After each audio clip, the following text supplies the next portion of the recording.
بسم الله الرحمن الرحيم.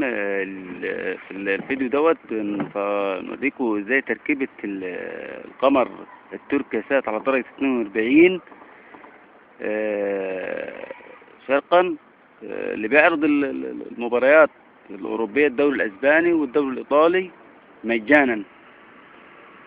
والدرجة بالظبط هو تركيبه ما بين النيل سات، وضع الإطباق ما بينه وما بين نيل سات على هذه الشكل بالظبط، يعني على شكل قائم، يعني عكس بص 90 درجة بالظبط. ده طبق متر نايل سات، ده طبق متر نايل سات 80 سنتي، يعني هو 80 مش متر. وده طبق 70 اللي شغال على القمر التركي سات. وادي وضع الطبقين من الخلف، والطبقين من الخلف من ورا،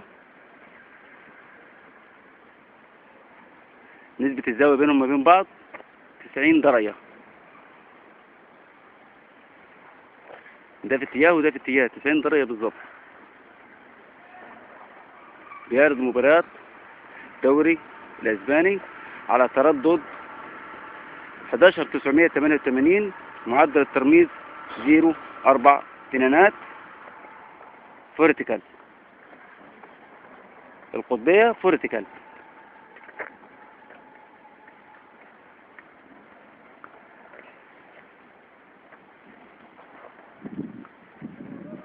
وده ان شاء الله يكون شرح بسيط لتركيب القمر التركي بمساعدة هواة الرياضة.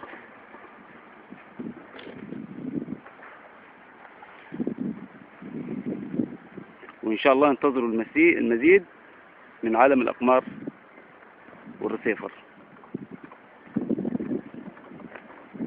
مع تحياتي الباشمهندس أبو فهد.